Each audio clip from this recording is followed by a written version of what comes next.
Did not. Yep. Hey, it's 9:33. Hello, sir. Oh, he's connecting to audio. Make sure you connect to video. Paul.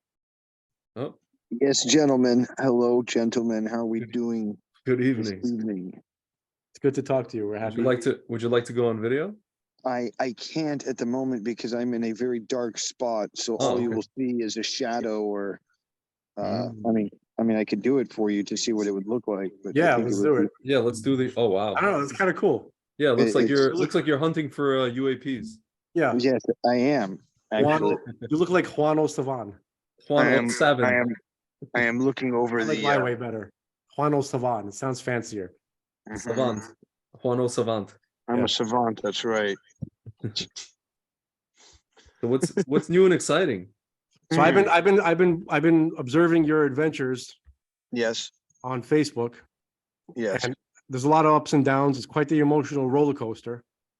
It's all an art piece in the end. I don't want you to be an art piece, Paul. I want you to be a living person with a home. Yeah, I don't know about this. This whole idea of home thing is very I don't know. I'm not sure it's right, guys. People shouldn't have a home. I just, I don't know. I'm just saying that there's some things that are just, a little forced doctrination of the Edward Bernays stylization of the tiny boxes. That could be true. That's very esoteric. That's way over my head. Everything that you just Edward Bernays was the guy who invented PR. He also is the guy who created planned obsolescence, perceived obsolescence. Yeah. Let's go down the rabbit hole, guys. You want to go down the rabbit hole tonight? just for in a moment. I just like to say that Paul Bernays, what's his name? Bernays? Edward Bernays. I think he was. Why did I say Paul Bernays? Edward Bernays. It was Sigmund Freud's nephew. Yeah, he was Jewish. He certainly. Thanks a He lot, started- Farrakhan. You're welcome. He certainly didn't create the idea of the home. That was around for a little while before he was born. No, he designed the idea that is what's used today, which is the "you're not good enough" mentality, or "you need this to be better" mentality. He fed off of the ego. Yeah. He was also the guy who made famous the idea of a cigarette or a cigar being a fallacy or phallic. Yeah. Okay, so let me clarify what I meant. Mhm. I think you should have a piece of land on the land of Israel, your God-given Listen, hereditary portion where you can that is yours eternally for you to dwell on and to have a family. Are you How's talking that? about? Are you talking about some retribution that Israel's going to give me? But I don't think it's going to happen. So No. I'm talking about the religious idea from the Torah Yeah. that every single Jew, Israelite, has all their right. So portion then of land. I'm saying there's going to be some kind of retribution that the land of Israel is going to give to a bunch of Jews that show up to Israel, and that's not going to happen. Retribution. Retribution is like some kind of revenge or something like that. No, he means recompense. No. Look, A here's recompense. what I'm saying. You don't have to like guess. I'm saying something very specific. Every single Jewish person has a hereditary portion of the land of Israel. Forget about the government. Forget about whatever whatever the powers that be. Okay, I'm not talking about. I'm just talking about the truth with God. So, like, am I going to get like an acre of land? Do I get like? We're supposed to be an agrarian society. So yeah. Am I near like a water source, or am I? I would just in the assume middle of the that a water desert? source. Yeah, we'd have to be nearest a water source. Of course, because otherwise I would be like trekking through somebody else's land, every day, and they might not like that, and then I would have to deal with camels and a bunch of people that are angry at me, spitting on me. Israel, Well, I'm just trying to go get some water, and then I would probably, in the end, just be collecting camel spit as my water. So aside from the shtick that you're doing right now, the reality of precipitation was always an issue in the land of Israel. See, Yes. God put the Jews in a land that wasn't it wasn't automatically fruitful, meaning they had to have a moment-to-moment relationship with God, prayer, that God would send the rain. That was the nature of the relationship. So Sure. not everybody had a stream of water. So in the same way that you speak about the relation and nature of having a faithful understanding with God, that you will receive the rain and you will receive the harvest when it is needed and when it should be. Yeah. I live in the same manner on a daily basis. Yeah, we all As a really matter do. of It's just few fact, people, as- all as people a- do, except very few people realize that. You know, no, I think there's a difference in the overall action and receiving of it when you're going through the matrix of the machine, wherein you're not trying to connect to that machine and yet still interacting with it. But so a good friend of mine, whose name is Steve Fearson, a very famous magician. He was the guy who created the laser illusion for David Copperfield, and it created many, many other very great illusions. SteveFearson.com. Anyways. But we had this conversation, and nonetheless, on either side of this argument, you end up a hypocrite. So you end up a hypocrite on the side of being inside of the matrix and working with the machine, call it whatever you want. And you know that there's something inherently wrong with the machine. You know there's something inherently wrong with politics. You know that there's something wrong with conspiracy theories that end up not being conspiracy theories. And, it's only 6 months to a week before you find out that you were right. Whatever it is. There's this idea that you say, well, what can one guy do? We can, if you want to go against the system, then you're going to just end up on, some plot of land in the nation of Israel, collecting solar energy and water, and you're going to have some camels and some sheep. Why are you obsessed with this camel stuff? We don't need camels. Could have a quad, The point being is that the other side of it is this non-wanting of a relation to it, and non-wanting of the Federal Reserve and this fiat currency and all this machine of war that is being, produced by everything that we create, including the show of yours, right? Because no matter what we do, we're implementing something into this machine of quote unquote entertainment, this machine of whatever you want. Can I give you a caveat to what you're saying?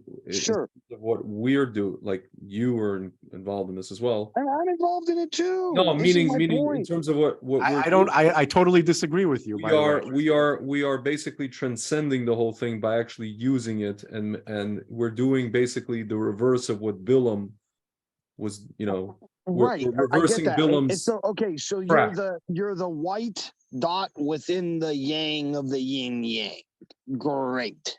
I don't know about that. That sounds like there's a lot of there's a lot of premises to accept. I don't know if I'm ready to do that. Oh, hey, hey, Paul, listen to this. I was looking for this quote that I saw today, which comes from I can't, one of the Lubavitcher Rebbes, there were 7 of them. So it says, you're not here to find love, nor to be greeted by happiness at every turn, nor to be showered with kindness, nor to be celebrated by all, to forever remain a child. That's not what we're here for. No, you came here to create love where love is sorely lacking. Yeah. I couldn't agree more. That's what we're trying to do. Okay, so if that's the case, then even more so, I agree with my style of life. If we're talking about a soul-driven conceptual idea of living, and the idea of Gehinnom at the end of this existence and having this burning off of this callus that we create in our life. I truly believe that that callus is created by us lying to ourselves about the reality that we live within. And so, in turn, the more that we connect to this matrix, which separates us from being with the connecting of God and being with nature and being with animals and being with children and being with positive, loving community ideologies, that doesn't mix well with the machine that we are talking about not wanting to be part of. And if that's the case, it's almost like a carbon footprint. The least amount of energy and push that you can put towards it, the cleaner you are when you get out of here. So, okay, I That's, can't. that's what the tzaddikim, I guess, espoused, I guess you could say. I want to talk. I want to talk. I mean, and listen, like I said, I end up a hypocrite when I speak this way because no matter what, I'm still a guy who goes to McDonald's and eats a burger every once in a while. I still fucking, I still do all these things. I smoke cigarettes and smoke pot and, I'm not a perfect human by any means. Yeah. But I do understand energy and I do understand how this dollar that I'm spending, once again, unfortunate that I'm spending it at a McDonald's or wherever I am, or the gasoline that I buy or whatever, but I'm doing my best, my damnedest to be disconnected from it. So I've been hearing this statement a lot lately, which is be of it but not in it. Yeah, that doesn't sound. Could I comment quickly on what you said? I'll try to make it quick. Surely. Okay, so we're all like, so this whole thing about like bringing love to where it's sorely needed, right? To me, that means that we're thrown into we're born into a family. We don't choose that, and we're not given the option of what environment we're born into, and very often it's an uncomfortable environment, right? For probably everyone would say that to some extent. And then we find out about an ideal. I'm talking about, let's say you discovered Torah, right? So you grow up, let's say you're a kid who grows up in Brooklyn, right? You were born in Brooklyn, you're raised in Brooklyn, and then you discover something called the Torah, and then you discover what an ideal is. You thought that living in a loft somewhere in Williamsburg, among the hipsters was an ideal. But then you discover, no, not at all. The ideal is to be connected to the land, to nature, to have a moment-to-moment relationship with God, to ask for your needs, for him to rain, to raise the crops, and blah, blah, blah. You know what I'm talking about. Okay, Sure, I'm with you. So basically, I think the idea is that we have to accept that we're thrown into a situation that's not the ideal, and it's a situation that lacks love. It's not ideal. So we try to put love in it while we're there, as we're moving our way out to try to live in the ideal. So staying within the unideal setting is not necessarily correct. I think I'm doing exactly what you're saying. And from my point of view, and the way that I look at my life, I am doing everything I can to only have interactions with people. Granted that sometimes it doesn't work out that way, but my damnedest goal in life is to always have interactions that are memorable, loving, and in some way that I share and give something to that person. That is what I want. I always constantly say, share, love, give, and grow. That's the ultimate like motto that everybody should have in their brain at all times. And that's what I live by even just like any kind of thing I have when I'm at a supermarket. Even I try to be friendly and loving and good and try to maybe even do a magic trick or whatever. And so I'm doing that at all times, but I'm living it on an extreme level. It's almost like the idea of being a Janus, people who used to carry around brooms, and they would sweep in front of themselves so that they wouldn't hurt even an insect. It's this idea of not needing to have any one thing to find comfort, to just be comfortable with what you have and where you are at all times. And but also, wait, I like this. I like these ideas, but you also have to be open to receiving what is meant for you to receive.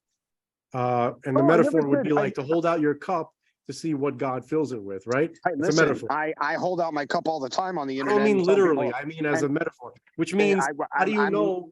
How do you know that God doesn't have something more in store for you than what you think? Listen, I'm not some walled barrier of anger that's telling God no. By any means. If anything, in my prayer, my daily kind of connection, I say, wholeheartedly, make me your vessel for you to come in, and for me to be for you.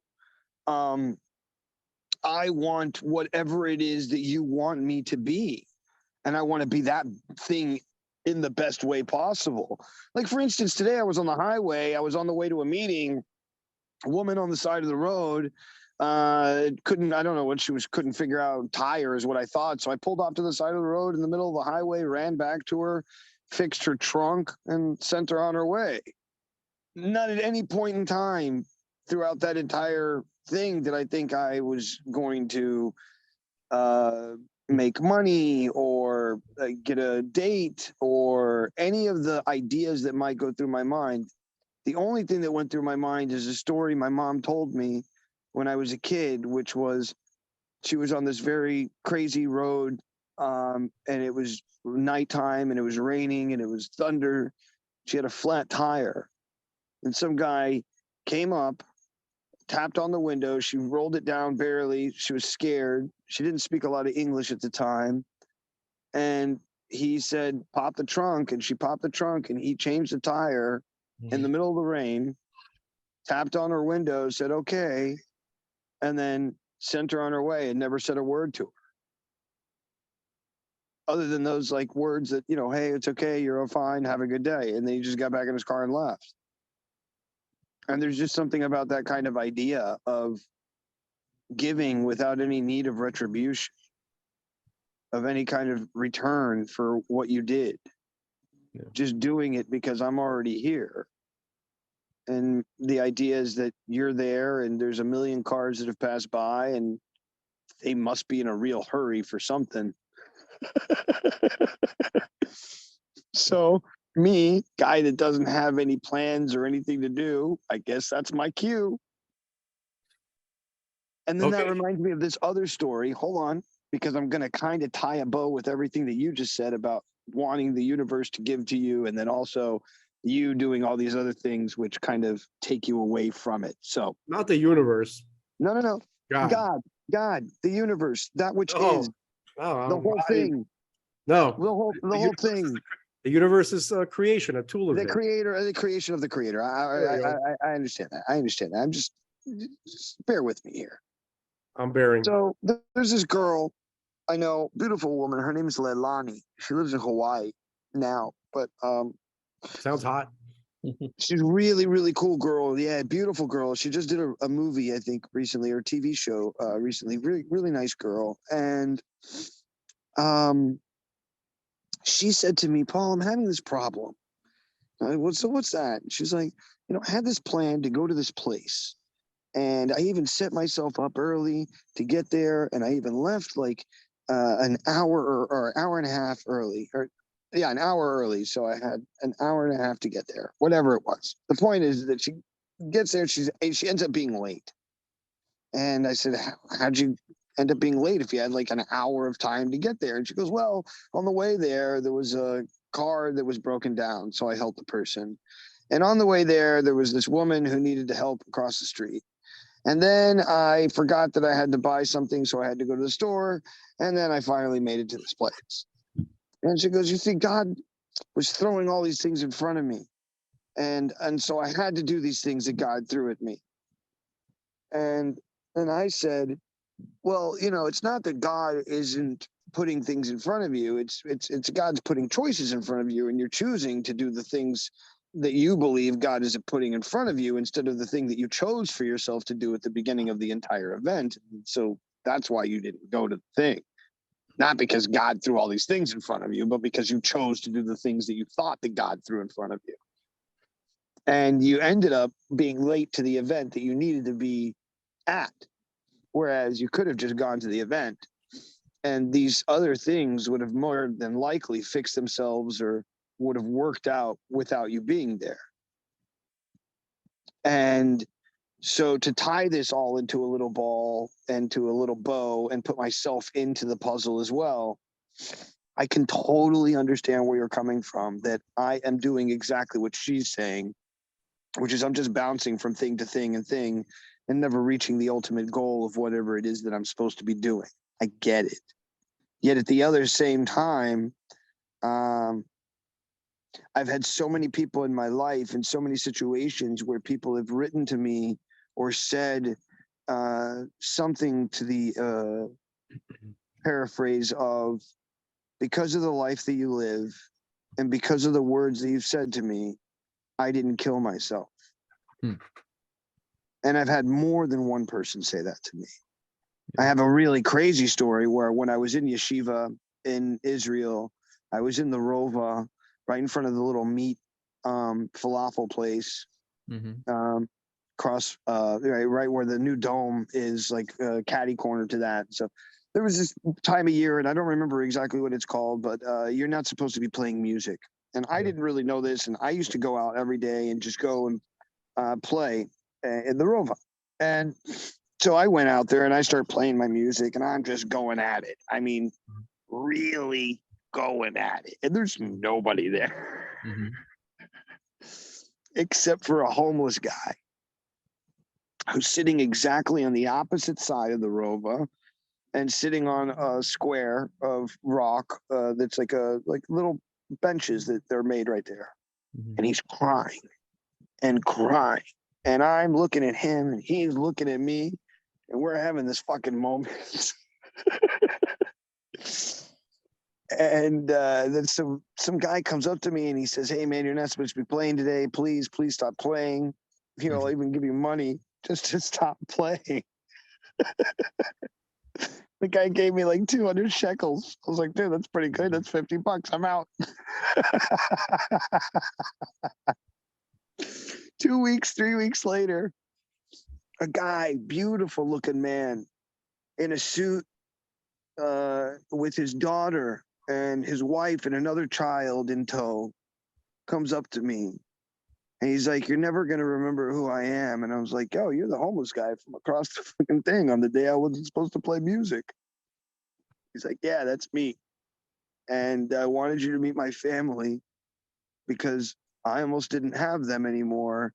The day that you were playing, you stopped me because of the way you were playing music and the way that you were connecting to the music so much stopped me from killing myself that day. It's crazy. I have another story. I went to New York to go be homeless, and I wrote about it on my blog, mentallyhitblogspot.com. Another plug. But anyways, so I did 30 days homeless. I wanted to see what it was like to be homeless without a phone, without any money, without anything. Just see if I can fucking make it there. I can make it anywhere. And so I went there, and it was during the playoffs. LeBron James had just won, I think, with the Warriors. I'm not sure. Yeah, Lakers, yeah. I think it was the Lakers. I don't know, but it was in New York. They won. And that was the first night that I go homeless. And I remember this kid that I knew in New York. His name's the Wheaties Man. He has this little picture of a Wheaties box, but instead it's wheat, like he's selling weed. And And this kid was like, yo, I'm going to show you where to live on the streets in New York. I'm like, cool, bro. At least I got someone showing me the ropes. And so this kid takes me to 30th Street in between 7th and 8th. And I'm like, yo, bro, I'm going to make a fucking box house. So I'm there with a backpack and all of my stuff I had taken and left it at a magic store called Phantasma Magic. And I left it behind Houdini's magic box trunk, which he used to switch himself out of. Mhm. And because he had the largest Houdini museum in the United States. And then I knew the owner. I used to work for him when I was a kid, like when I was like 30. And so so I would leave my stuff there, and then, you know, every 2 or 3 days I'd come back and switch out clothes, and then I'd go, you know, back to the streets. I had a tarp, 6 foot by 8 foot tarp that I would roll myself into as a burrito every night. And then so the first night I went out and I grabbed a bunch of boxes and I used a key and I would make holes in the boxes. And then I would use the tape that was there and make that into a rope and then stick that into the holes that I made and tie that off. And I would put all the boxes together and I would make like a Guggenheim style looking box house. And so I'm in this thing first night and I hear this man and this woman come the street. And they say, I wonder if anybody's living in there. And then they kick it. It's like almost a fucking comedy scene. There's this one frame of flap that pops up and I just pop my head out and I'm like, what the fuck's wrong with you people? It couldn't have been any more Oscar the Grouch than you could ever fucking imagine, you know? And then these white people who are celebrating this, you know, win of the Lakers or whatever, just look at me and they go, well, you can't be homeless. And that just set me off. You're like the wealthiest It's looking. like, why? Because I'm white? I swear to God. I said, why? Because I'm white? They were like, That's not, well, that's yeah. not why that's not why they said it to you. Yeah. No, why not?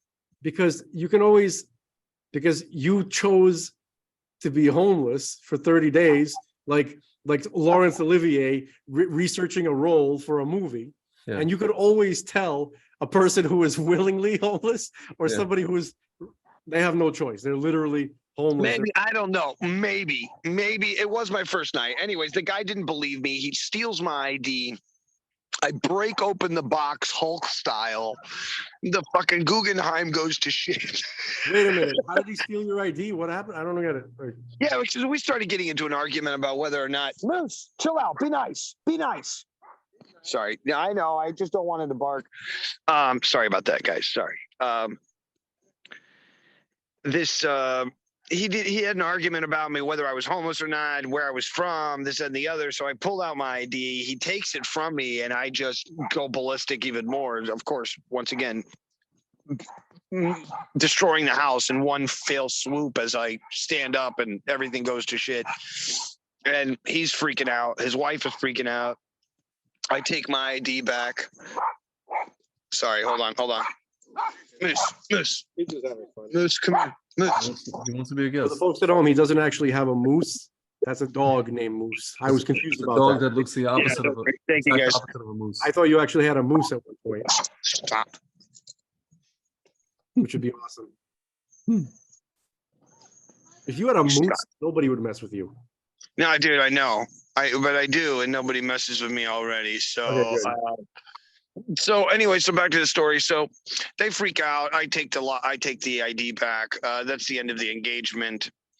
Somewhere about 20 some odd days within this thing, I'm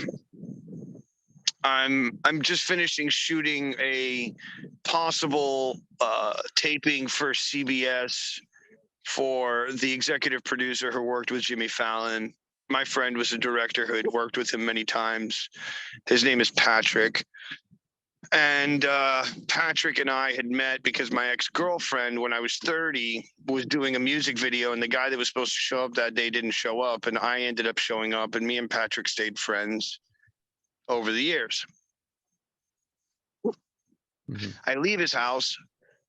I'm on 110th. He lives like on 114th or so on the east side. No, on the west side, sorry. And I'm up there and I go to get some street meat. I'm smoking a joint. And a guy comes up on a bicycle, heavy set, and he's crying. So I smoke a joint with him and I eat some food with him. And we're walking from 110th all the way down to 59th Street Circle, which is where I would sleep every night. And I was telling him my situation, like, you know, I ended up becoming homeless. And I'm here in New York, and I'm just doing it just to see what's up with my crazy life. And I'm trying to, come up, because I had done this before in Las Vegas, where I just got there with no money and no nothing. And within 2 weeks, I had my own apartment, I had my scooter, and I had everything. And I was able to do it really quickly because Fremont Street, you can make, $300, $400 a day quite easily. Yeah. So I ended up having this story with him. Now, 7 years later, I'm on a Tinder date with the most amazing, beautiful woman. She's an artist. Her name's Sarah. Gorgeous, lives in New York. I mean, absolutely gorgeous. Looks like Trump's daughter. I mean, just stunningly beautiful woman. I was like, why is she going on a date with me? Anyways, she wants to have coffee with me. And my GPS gets all screwy because of the buildings in downtown. And I'm walking down this one street, and then I turn around, I walk back, and I see this guy, and he looks at me. And I have this weird feeling that he feels like I'm somebody famous. And 2 seconds later, he says to me, hey, man, I know you. And I'm like, no, I don't think so, bro. He goes, yeah, man, you're a magician, and you changed my life. And I was like, what? Okay, what the fuck? You got me, bro. He's like, yo, like 7 years ago, bro, you were doing this thing where you were homeless, man. And that night I was on my way to go kill myself. And you stopped me and you shared a joint with me and you fed me and you talked to me and you told me that no matter what you don't have or you do have in this life, you should just be happy and share with people and love with people. Because that night I lost my wife and my daughter. She had kicked me out into the street. I lost my job the day after. And everything went to shit. And he goes, but every single day for 7 fucking years, I've been thinking about you. So at the end of this whole entire thing, this whole rambling of mine, I don't know that I can change. Well, okay. Now I want to talk. Me. And then Greg. That's okay. Yeah, of course. I'll stay quiet from now on. Yes, good. So those kind of interactions that you're talking about are generally why we're here. I agree with you. But one thing that you probably realize is that any like strata of like human living, right? Like by strata, I mean like there are people who are homeless, right? Whatever situation you're in, like wherever you are, like you're digging ditches on construction sites in the heat, right? Or you're making big moves in business on the top levels of your industry, whatever it is, okay? There are people who need you, right? So meaning anywhere that you would be, there would be somebody that needs you there, because on every level there are people who are, and this would surprise people who are poor or middle class, but billionaires are miserable. Just at least as much, because and sometimes even more so, because they have everything material, they have everything that middle class and poor people fantasize about, and they know it's nothing. Anyway, so the point is that there are people. One of the basic, one of the default settings of people here, just being in this world in general, regardless of where you are in it, is just being miserable and just struggling, because this place is not, again, it's not wonderful yet. And so you would be necessary wherever you are. If you were doing well and you had a home, you had an apartment, and you had a good career with a good finances flowing in, and wherever you end up being, there's going to be somebody there that needs you. So I hope that you're not keeping yourself in one strata because you think that the meaningful things that you've done in your life and the way that you've affected people doesn't exist. Like the opportunity for that doesn't exist on any strata that you would be in. I hope you're not keeping yourself, struggling financially because you're worried about not having the opportunity to do the good work that you've done so far, because that would be false. You would have the opportunity anywhere you end up. That's it. That's what I wanted to say. I think Paul missed that entire thing because he got cut off. He got I'm cut out so of the room. sorry. I'm so sorry. It's okay. Are you going to tell it again? Damn, I'm gonna have to. How am I gonna say that again? No problem. So you've affected people, and the things that you've done have been very crucial and a big part of the reason why you were sent to this world. But what I wanted to tell you is that you'll find people who desperately need the help, the kind of help that you provided. You still with me, Paul? Yes, I just muted myself, but yes, Oh, I'm okay, totally listening to you. Okay. You would find that people need that on every strata, every like economic level or any environment that you find yourself in, whether you're, a big CEO, whether you're, working on construction, or whether you're, like what you were doing in New York, living on the street, right? Every single strata of human existence needs that. So my point is that you would certainly have the opportunity to help people in the same way that you have, because everybody needs that kind of support wherever they find themselves, even if they're the richest people in the world, or it doesn't matter, like wherever they are. So I hope that you're not keeping yourself stuck into one strata because you're worried that you won't have the opportunity to do the great things that you've done so far. You understand what I'm saying? I totally agree with you. I am not against moving up in any of the I take that back. Listen, and remember, you're speaking to a person that's literally watched you live every day. I know. For quite a while now. I know. So it's weird. Like right as I said, I don't mind moving up. There's a big block there, bro. Yeah. And in the sense that like it would have to be it's so hard to be able to move up and still stay grounded and connected and not lose into the system. You know what pisses me off about what you're saying?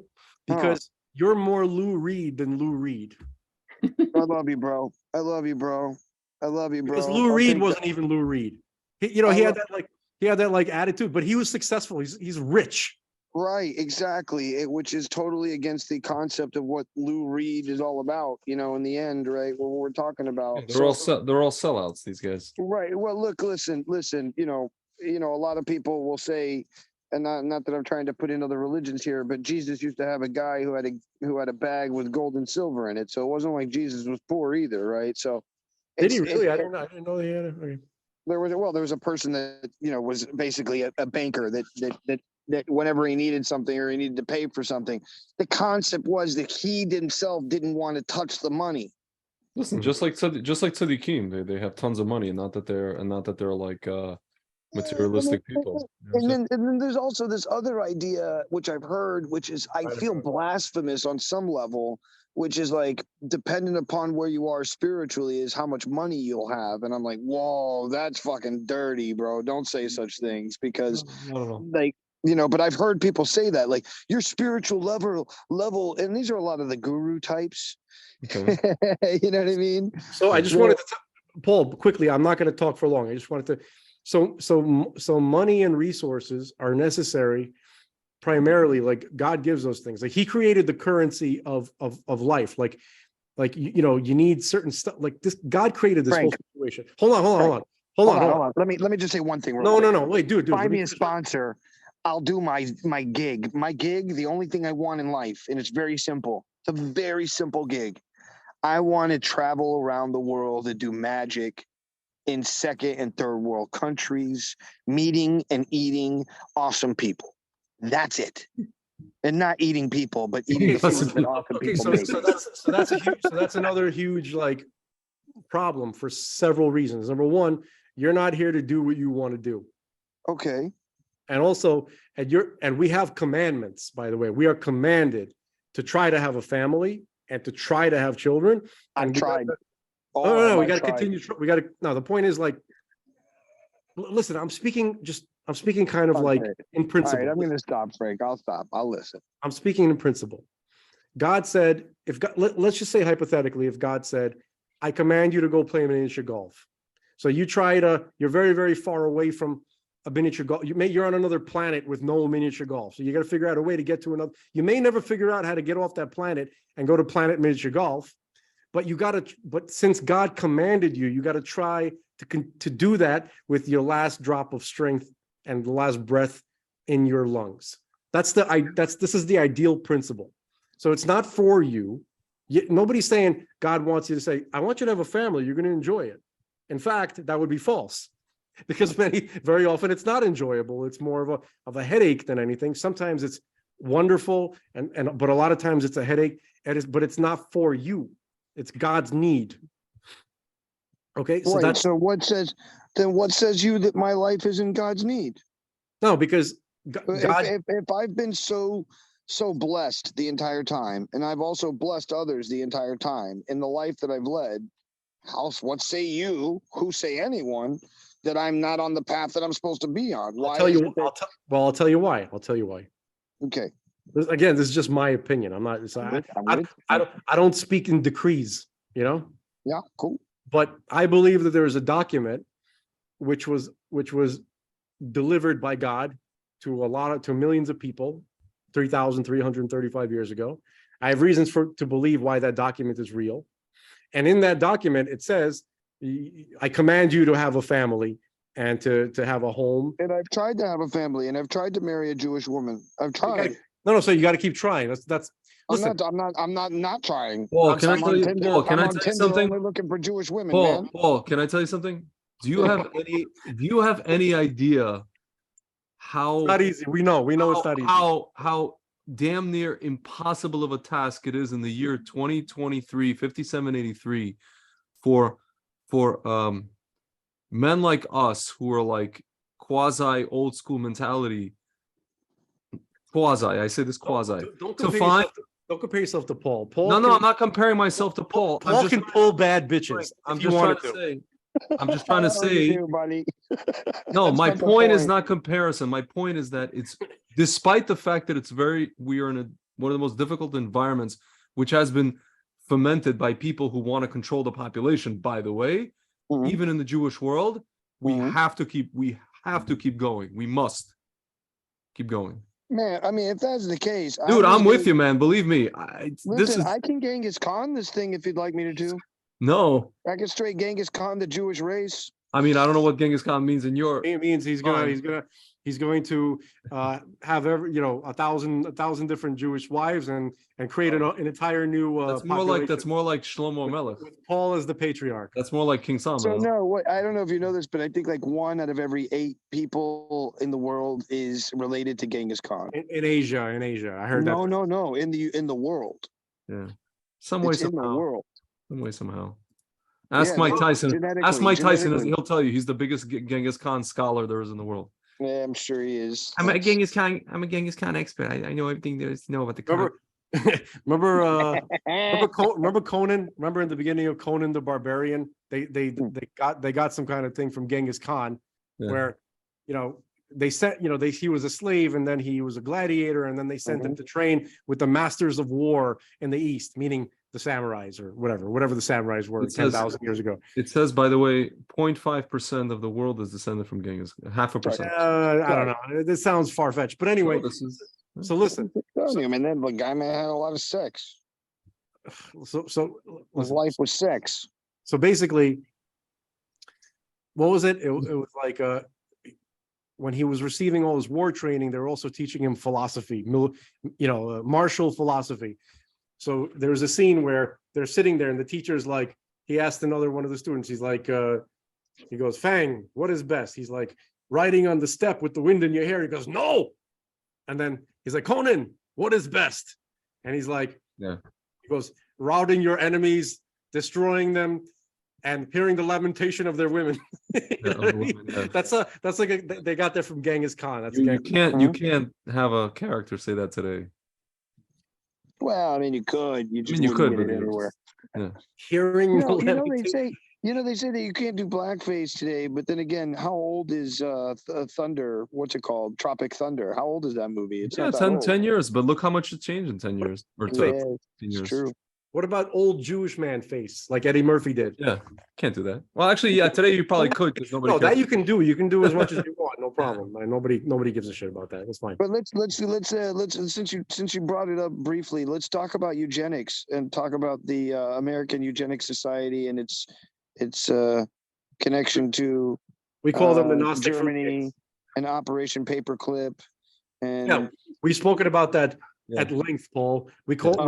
developed an entire vernacular in Yeah. referring to these people after we've made connections among all the Gnostic fruitcakes. We have our own lexicon. We have our own Nice. lexicon now.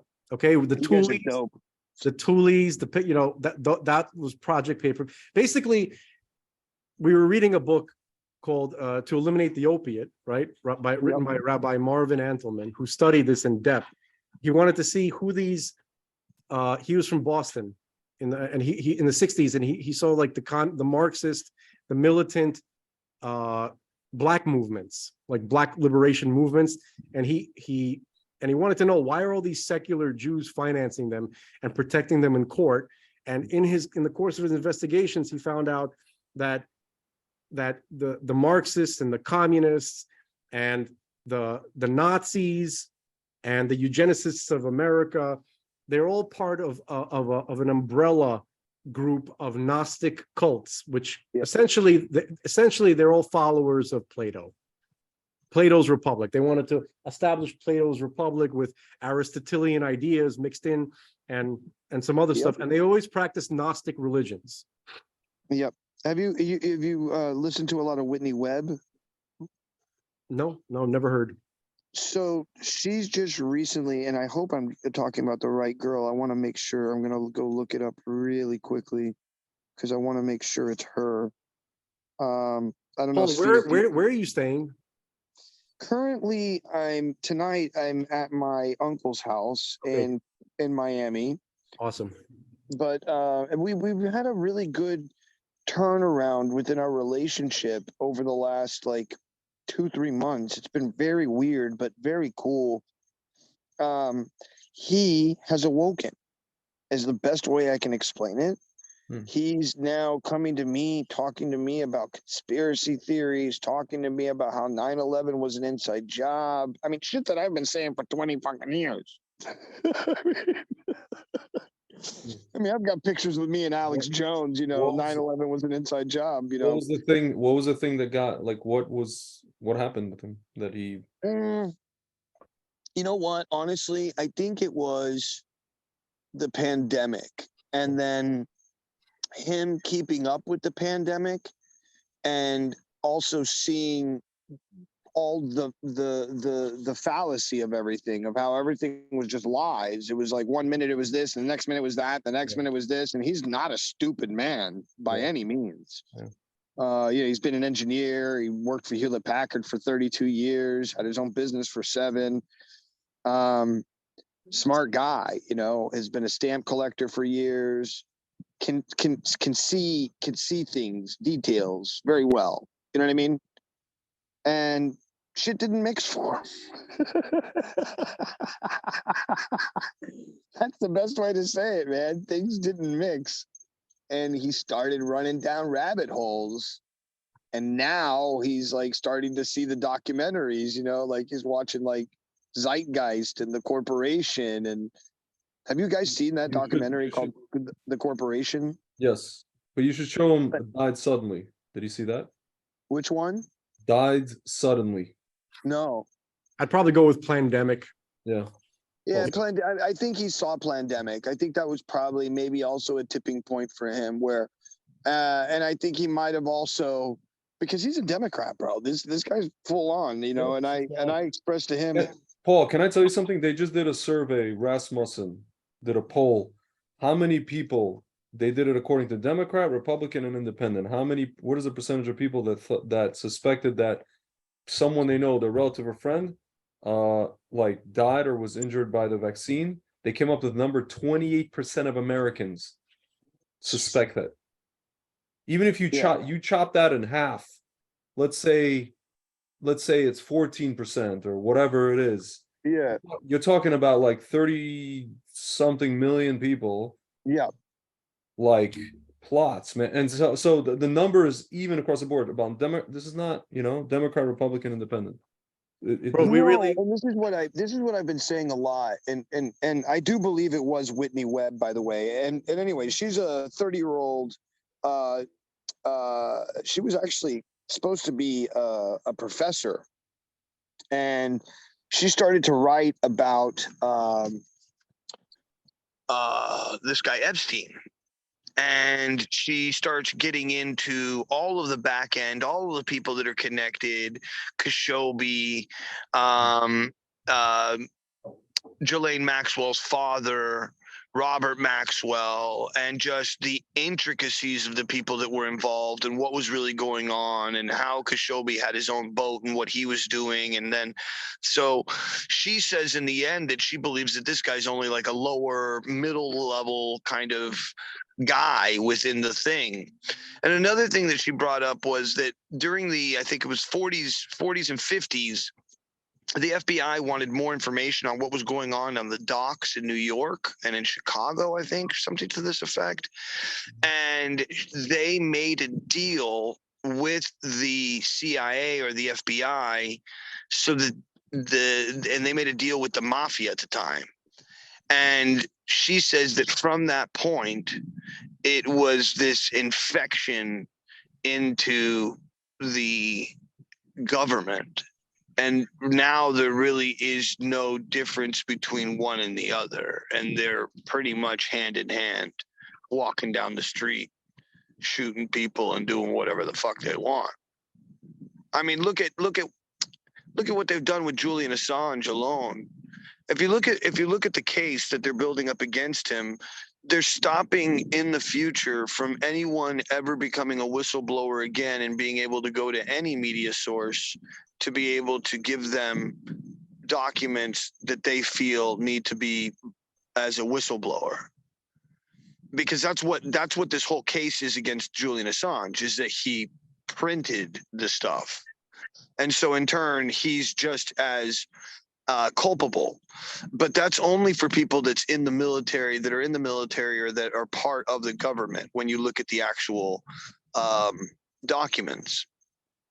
And so there's a lot that's there that's pretty heavy, where in the end, Julian Assange is the person who will more than likely be remembered in the annals of history when it comes to the next evolutionary stage of what we're going towards. And I truly believe the next thing that we're doing is a fight against eugenics, which has just been changed to transhumanism.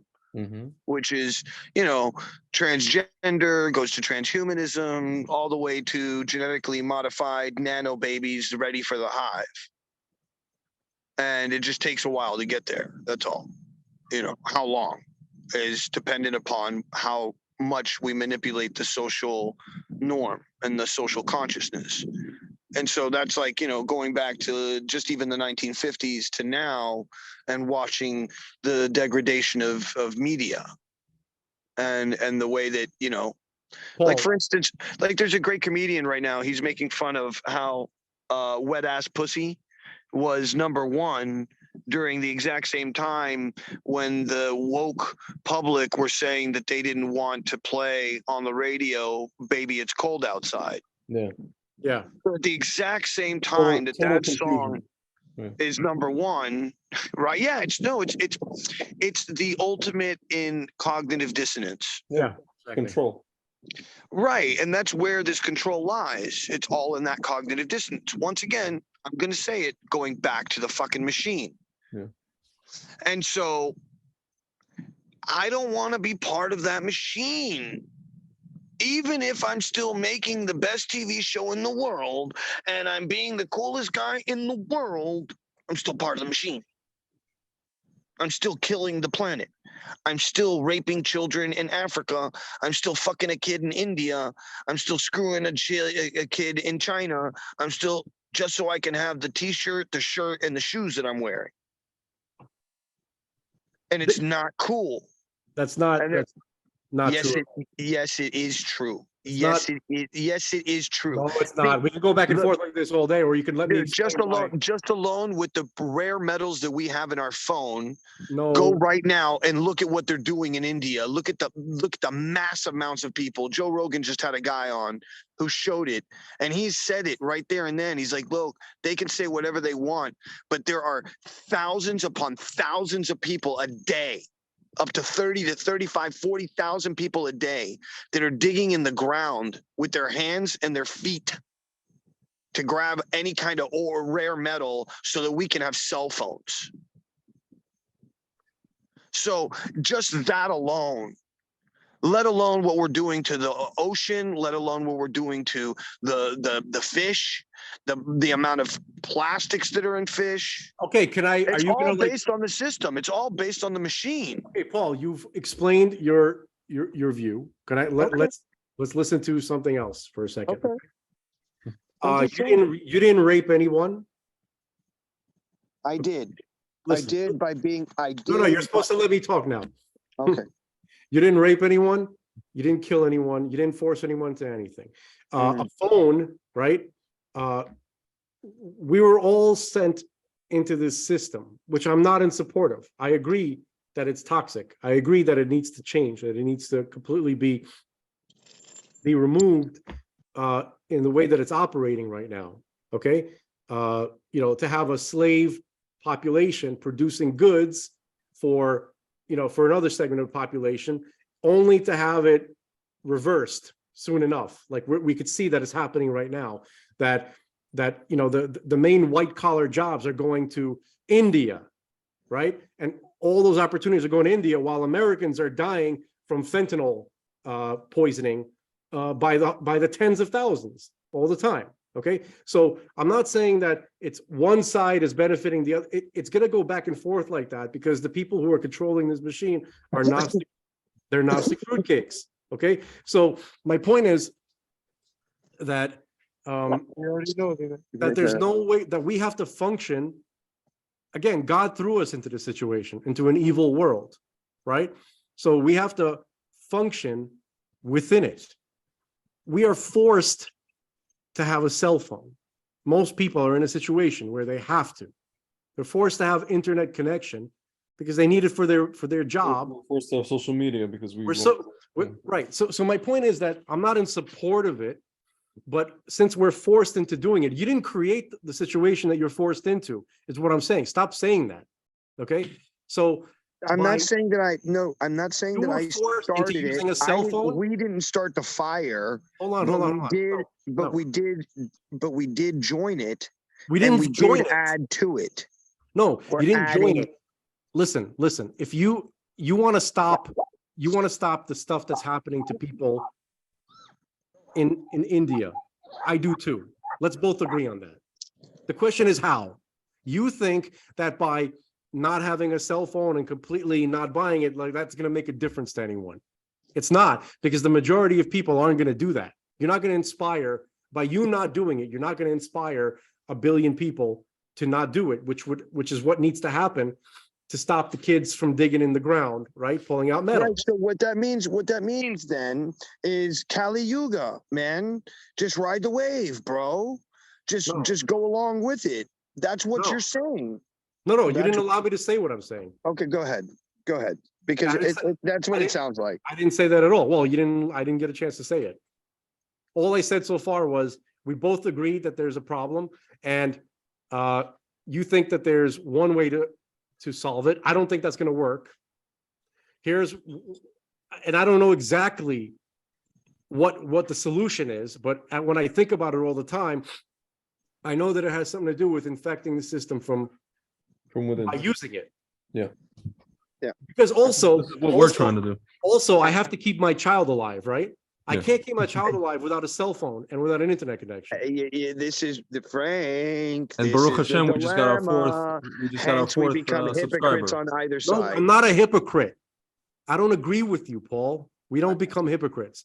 We're forced, just like the kids digging in the ground, we're forced into this situation too. Do you understand? We have to figure out how to, I'm not going to use the word collectively because that doesn't sit right with me. But I'm talking about, like, we have to figure out a real way to stop it.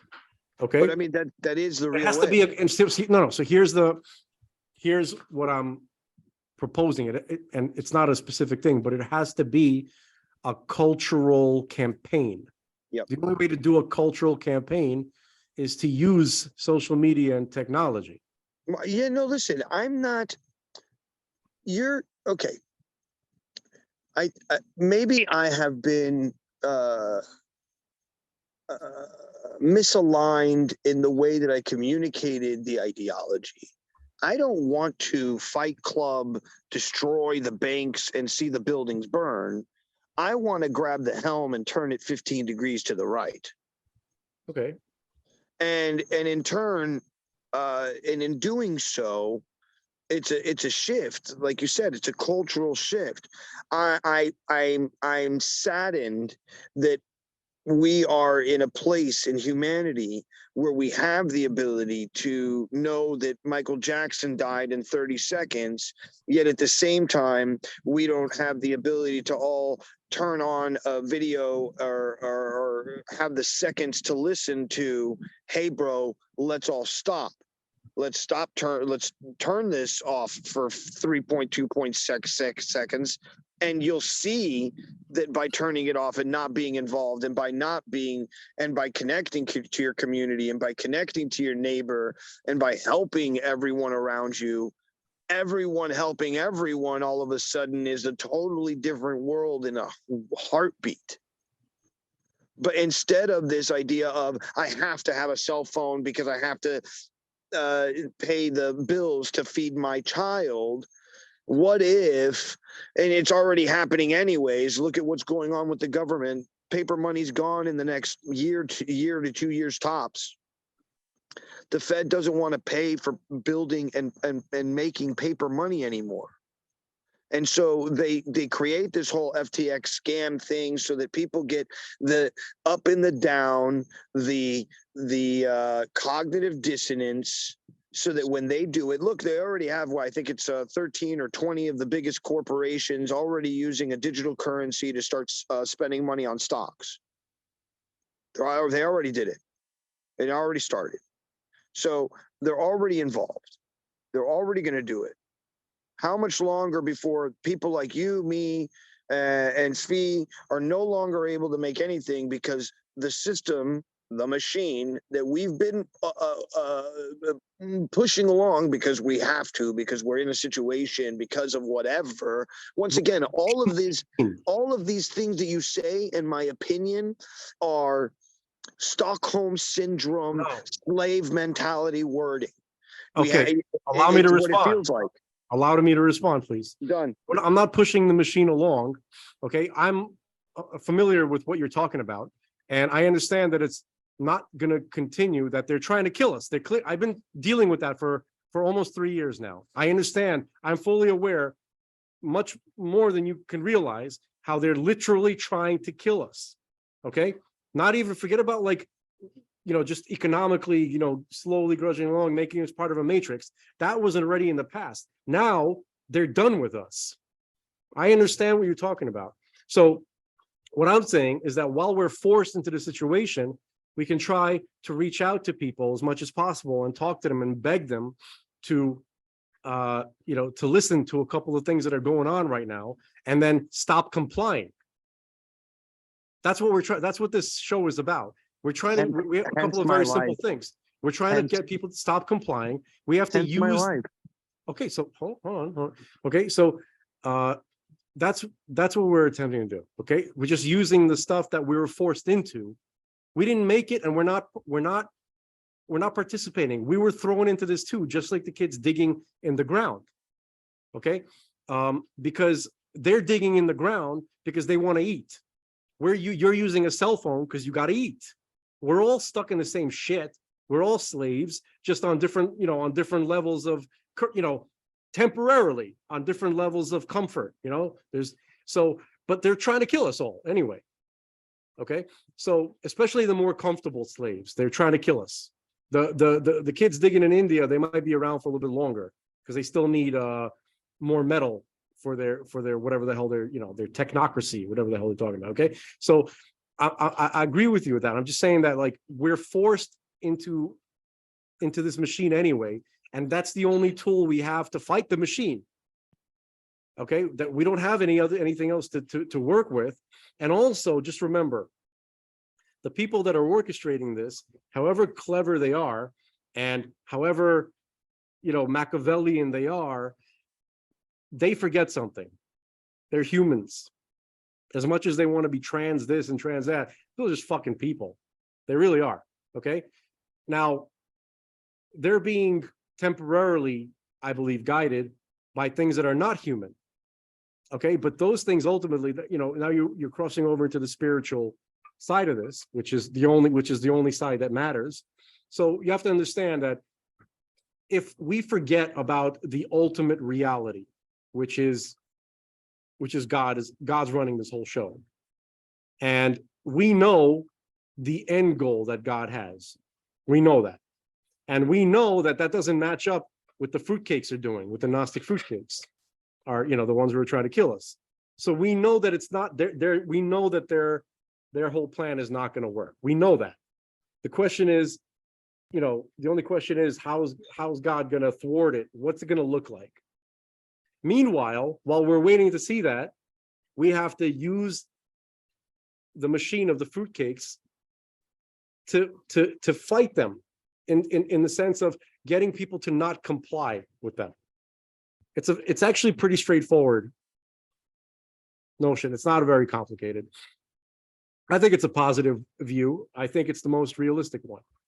So that's what I wanted to communicate. I agree and I disagree, right? So I think that there is a level of work that needs to be done that we're here to do. And part of that work is to be, to take the words from Thomas Jefferson, dissent is the greatest form of patriotism. To dissent upon Against tyranny.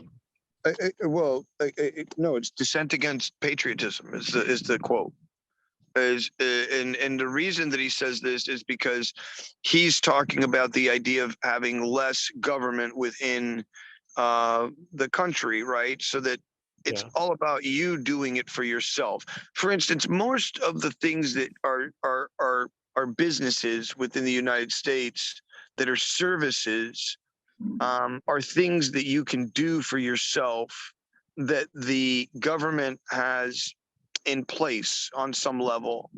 So for instance, like if you wanted to fly your own plane, it's easy for you to get a license. It's easy for you to do certain things and granted, it takes time, but nonetheless, you can do it yourself. You don't need someone to fly you from Houston to New York. You can do it yourself. We pay for the convenience.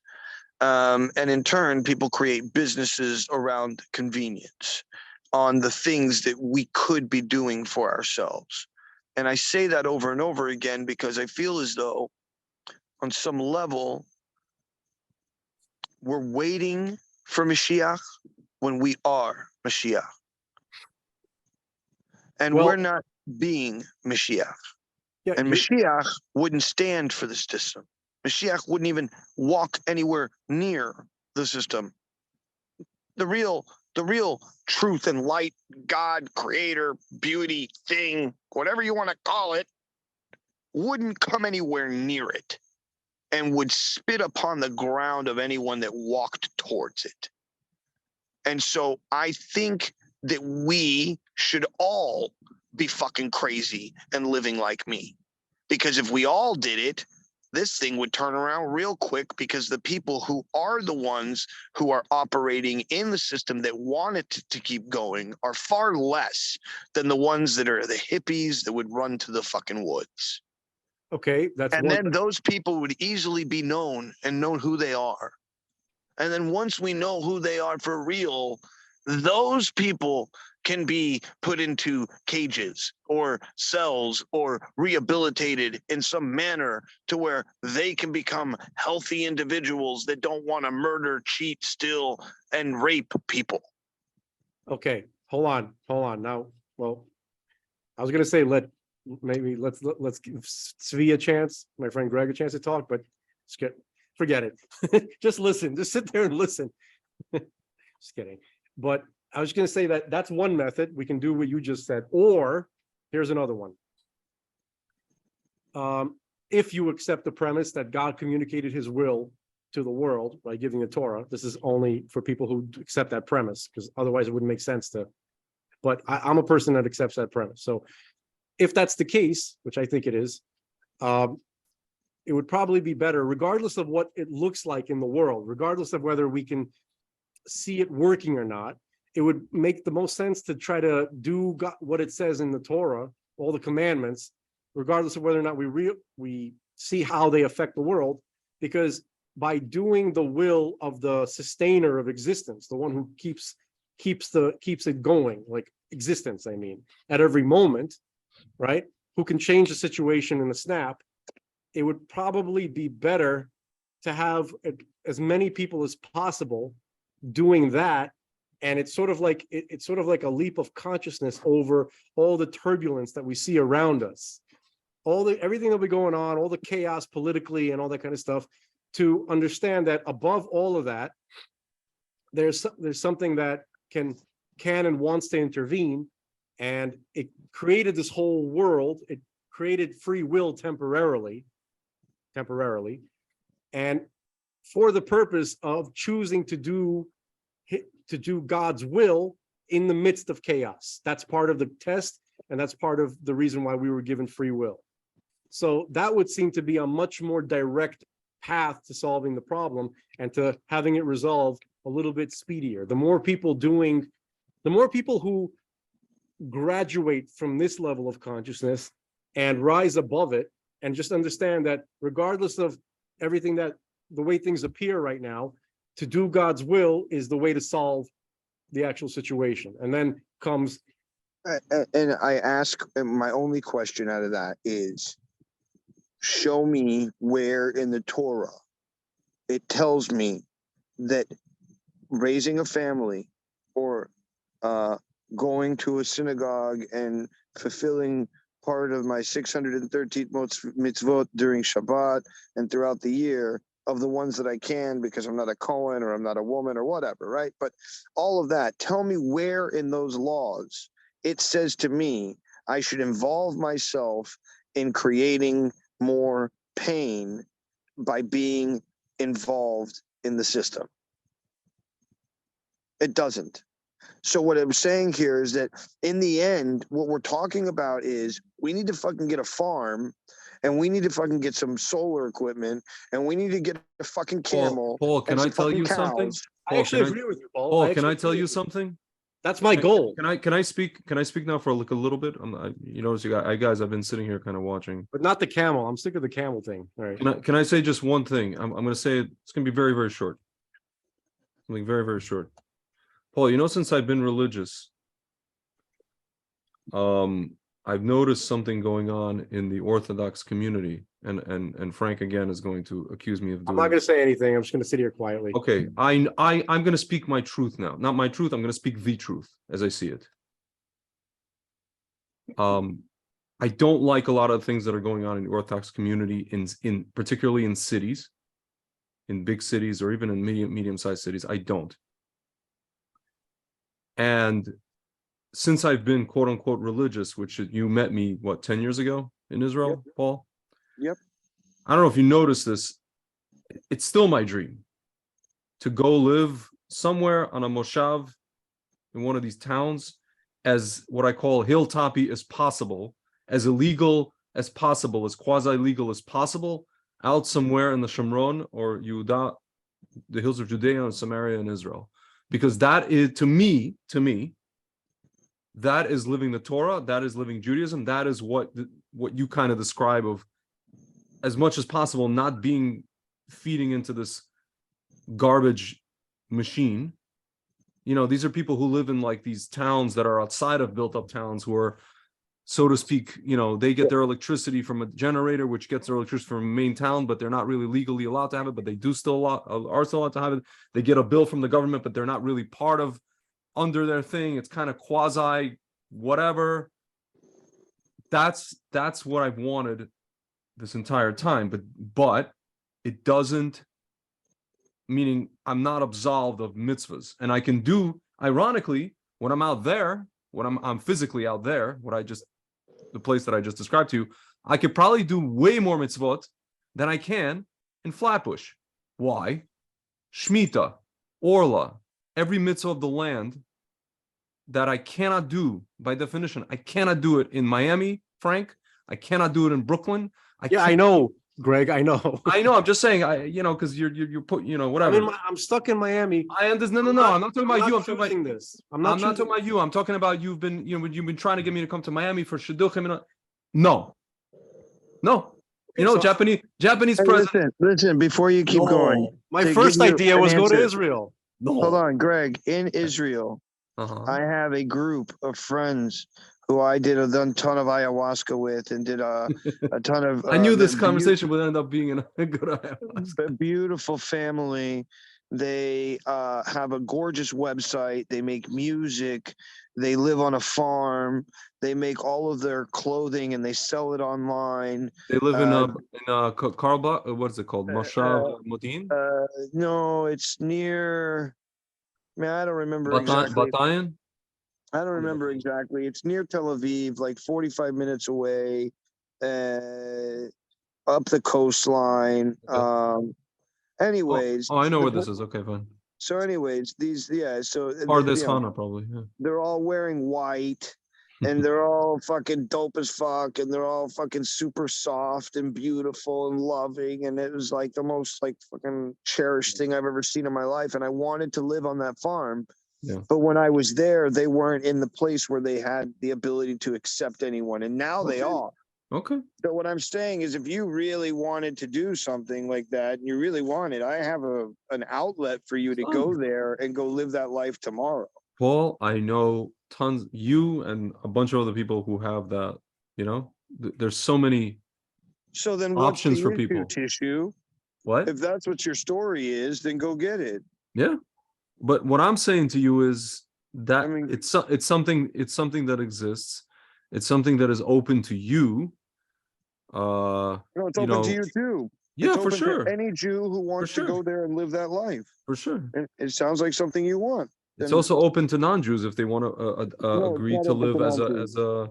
These guys are not into having non-Jews there. No, I'm not talking about Dafka there. I'm talking about there's other places. But if you're sure, of course, there's lots of places. Can I make a note on that? We can't just let that kind of slide by, because part of being a Jew is informing non-Jews about certain things. And this is a good opportunity. Can I just take a moment? Sure. I know I'm a big attention hog, but I think it's just a good opportunity. No, you're great. Israel, the concept of Israel, the reason why the Torah tells us what's the point of Israel, to have a country, right, or to be a nation, is to be a place for Gentiles to come and live with us, and to be something called a ger toshav. It doesn't mean a convert. It means a Gentile.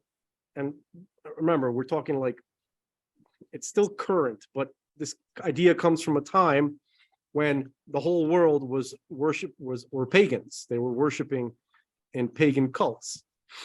So Israel is supposed to be a refuge for Gentiles from those nations to come and live in a land and be supported by. We have laws in the Torah that say that when a Gentile comes and he becomes something called a ger toshav, meaning a resident returner, something like that. I'm trying to think exactly what the term is, but it's a non-Jew who comes to study Torah, to keep the commandments of Noah. Okay. And believe it or not, there's even like situations where you could have a non-Jew keep 612 commandments. That's available too, except according to the law, they're technically not allowed to keep Sabbath the way Jews keep Sabbath. Like they have to do something like they can keep Sabbath exactly the way but they have to maybe like turn the lights on or something like that. Because if you're the point of that is if you're at that level where you're doing 612 commandments and you're even doing Shabbos and you can't stand the idea that you have to turn the light on, it's time to convert. You're a Jew. Okay, but whatever. That's a side point. Oh, I don't want to get bogged down over that. That's a side point. That was cool. That was cool though. That was cool. I like that. That was really cool. So, all right, good. I was worried. So basically, that's what Israel is for. That's the ideal. That's not the way it is. It's always current because that's the reality of God. But the way the government of Israel is structured now, it's not really open to that. And it's not even a current possibility because of all the turmoil and the war. But we have to get it to the point where all Jews are living in the land of Israel so that we can come and we can embrace those that want to come, not be Jewish, just be connected to the God of creation. That's it. That's what we're for. That's like our entire purpose. So I just wanted to mention that. So what you guys are describing, what we're all describing, is a fractured, like messed up version of the way things are supposed to be. I just wanted to mention how things are supposed to be for a minute. All right, please continue. Sorry. That's it. That's all I got. And my only like thing at the end of all of this when talking and trying to connect to your way of thinking, there's a lot of me that understands what you're saying. If I was a multi-billionaire and I had lots of businesses and lots of things, I could be affecting many more people with this quote unquote light of mine. And I agree. And I'm not saying I wouldn't. I just think it would, I haven't found the right avenue, or I think you'd be amazing you're an amazing, I've seen you do magic. You're an amazing entertainer. Amazing. And, and I know that if there's definitely like a venue for you to work consistently if you just were to choose to accept that. So you can have. Well, I mean, once again, I have no qualms in working. I mean, I worked at MGM for 2 years straight, doing 8 shows a week. I mean, I have no issue with the idea. I have an issue with what it ends up being. I want it to have meaning, and I don't want to just be a guy who ended up doing magic shows at a MGM or a guy who had a couple world records. That's not what you are anyway. I know I'm not. What we really are is beyond our comprehension. No, I know that. We're sent here to do things by God. I've done enough ayahuasca and DMT to know that. So don't worry. I got you. I know that I'm way much more than what I tend to see on a daily basis, and I do my best to try and connect to that other side. And the most I have ever connected to myself consciously, I try to attach myself to that on a daily, and I try to live that and hope that I'm listening and not wanting. Okay, so try this on for size. Let's say we were. Remember that movie Soylent Green? I believe so. Soylent Green is people. Oh, It's people. We're eating people. You know, it's Charlton Heston, right? yeah, of course. But the people didn't know that those crackers that they were eating, because the seed died or something. I can't remember the scenario. It's people. They didn't know that, and there's no other food. So in that situation, how would you ask? What could those people do in the short term while they're fixing their society and they're going back to being or figuring out how they can survive without eating Soylent Green? They have to eat the Soylent Green, and it's not their fault. They didn't put themselves into that situation. So what I'm saying to us, what I'm saying is that what we're doing, Paul. You're saying that we're just now realizing that it's Soylent Green? I doubt that. That's what I'm saying. But we've known that it's with. I'm not saying we continue eating it, but while we're figuring out how to get out of it and eat something else, we got to eat the Soylent Green. There's Bitcoin, there's fucking Ethereum, there's fucking Litecoin, there's sand. There's a whole bunch of shit that you can be outside of the system already, not being involved in and making fucking shit tons of money. No, I'm talking about there's already a way out. I'm saying like what you were mentioning. There's already a way out. There's already a different Soylent Green. No, I'm saying like the Soylent Green is made of the kids in India that are digging up the things, right? And we're using again. And there's a ton of things that are happening right now. I'm struggling with this in the metaphor, blockchain space. I'm with you. And let me just complete the metaphor. I'm obsessive about that. Go ahead. Go ahead. The kids, the comparison between eating the people is like using the cell phone that was made with the stuff that the little kids in India dig out of the ground with their hands. So we know that has to stop. We know that has to stop. Okay, but while we're figuring out and acting to stop that, we've got to use that stupid cell phone that we didn't know that's what's happening. Nobody really knows. I'm not disagreeing with you, and all I'm saying is that there's extremists and everything, and I'm an extremist. That's it. Stop it. Well, stop it. Stop it. That's what I'm saying. Become an extremist. Frank, the Jews are meant to be the Jews. Become an extremist, and what's going to work? But it does work, bro. I'm saying to you, it does work. I'm telling you, there's something that cuts like a knife right through the whole reality. All right, listen. What I'm saying is, if you can find me, or if somebody's listening and wants to fucking help me get up to the place where you're talking about, it's some kind of reality that I don't know about, and I'm gonna find out, and it's gonna cut me like a knife, mofo. Let's go, bro. It's not cutting you like a knife. I'm all about it, dude. I'm not saying I'm not willing to have stability. I'm not saying I'm not willing or wanting of it. I'll take stability in a heartbeat. I would take an apartment so I could start working out, eating well, and feeling better. Fuck, any second. And I would do work for it. I have no issue with it. I do a lot of things. So it's not like I'm not able. I'm just, for instance, like right now, the only reason I came back to Miami was to help this woman. Her name is Sarit, and she had a vegan restaurant in Vegas. She's a badass, and she's a super connector. And there's this place called the Hollywood Design Complex.com. There's another plug. They're about 5-10 blocks away from the Seminole Hard Rock, and it's this beautiful space this guy's building out, and basically she wants to go in there and do food trucks and all this other stuff, and he wants the same thing, and he has a studio in there to be able to do a podcast, and he has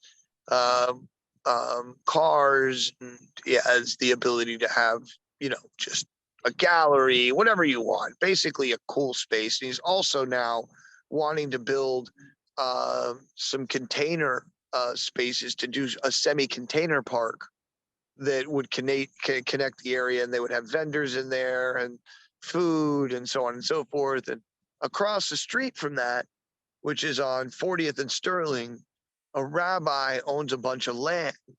And on that land, he also wants to create a farmer's market. And so I was brought in because I met Sarit and we started talking, and I've helped this other company, which is called Once Models. And that's owned by a friend of mine whose name's Christopher, who also works with another guy whose name is David, whose clothing line's name is Tony Visions.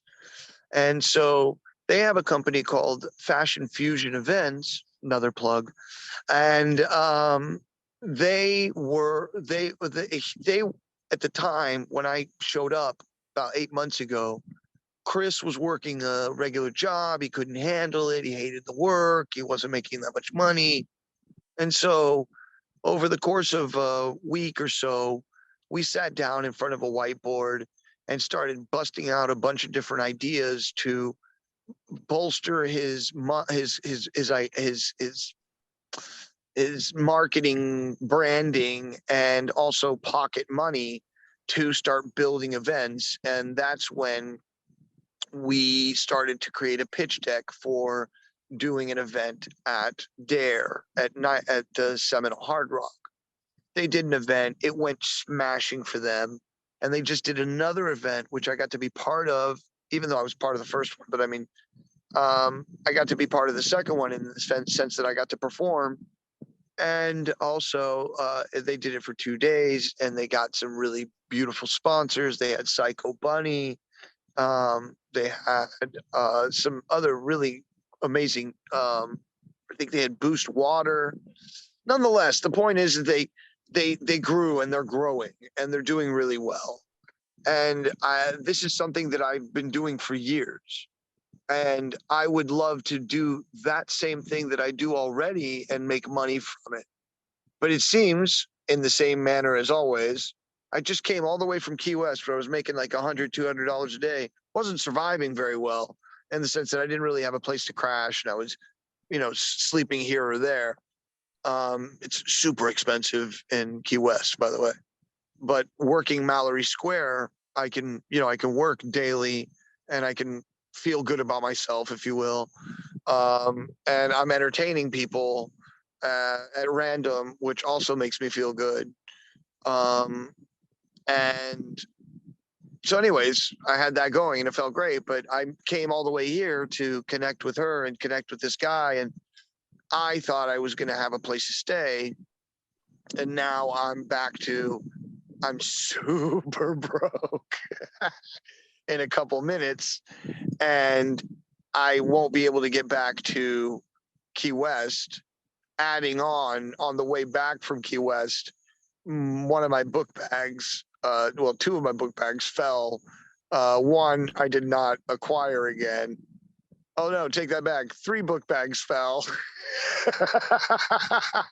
on the way back from Key West. One was dirty clothes. One was miscellaneous items for if something happens on the side of the road, i.e. tools, fix a flat, whatever. And then the other one was my book bag, which had all of my magic gear in it. And it had this powder, which allows you to magically make water disappear, which actually all it is the same powder that's inside of diapers. So it just absorbs don't water. Reveal the magic tricks. You'll get. It already happened. It already happens. But anyways, so the point is that the bag got destroyed when a car drove over it seconds after I had arrived back to it, when I was riding the wrong way on the highway on the feeder road with my motorcycle. Nonetheless, I got the book bag back and most of the magic, and the story is that I'm here and I don't know what I'm going to do next. And I said to myself specifically, and at one point, forgetting that we had this today, but I said to myself specifically, I'm not going to worry about it, and I'm just giving it to God, because many times before I would freak out and I would like post on the internet and I would start screaming and like, oh my God, I don't know what to do. And I just don't want to do that this time for some reason. And a friend of mine, going back to Steve Fearson, and the idea of being a hypocrite on either side, he's been riding on a moped from Vegas, and he's all the way in Texas now. And he's been riding on a moped with the Chihuahua. And so I've been emulating him on some level because for obviously a little bit longer than he has, but for the last year, I've been traveling around on a motorcycle and we're both absolutely lost. Like, I've heard enough. Now it's time for problem I'm almost solving. done. I want to just say this. Feel like we're absolutely lost. But at the same time, he said something today where he was like, I'm at my last moment. I don't know what's going on. I'm not sure if I'm going to make it, but I just have faith that I will. And I'm giving it to God. And so back to what I said today earlier, said the same thing. I was like, yo, dude, I'm just giving it to God. I don't know what's going on. I don't know where I'm supposed to be next. I'm not sure what's happening. My magic's destroyed. I'm just in this moment right now. And I'm just like, I'm giving it to God, bro. Whatever's supposed to happen next, let it be. If somebody fucking is listening to this and they're like, yo, I'm sending you to Israel. Bro, me and my dog, I'm selling my bike and I'm going to Israel. I've got a woman waiting for me that's been wanting to date me for a minute. I'll figure if that works. And if it does, great. I'll get married and have a kid with a 40-year-old woman. I'm in. Let's go. She can do it at 70. If Abraham's wife could do it at 72, this woman can do it at 40. 90. Was it 90? 90. Yeah. Oh, I didn't know it was 90. Please. She could. That's kinda God can do anything. She could be 1,000 or 1,000,000 or 1,000,000,000. It's kind of gross, but whatever. So listen. So here's one thing I could almost. Now you can call this speculation. Technically, it is, but I'm almost positive that this is right. I can almost imagine God, saying in my imagination, saying, next time, before you decide to go and let's say do something like what you did, like you left Key West and you went to Miami because you wanted to be part of this thing, which is understandable. Yeah, and I also wanted to be part of it because it was Jewish and it was like organic and it was and to be honest, like there's no qualms in me, coming here or coming to this point with you guys. I have no issue with it ending anytime soon either. And that includes like that's not up to you.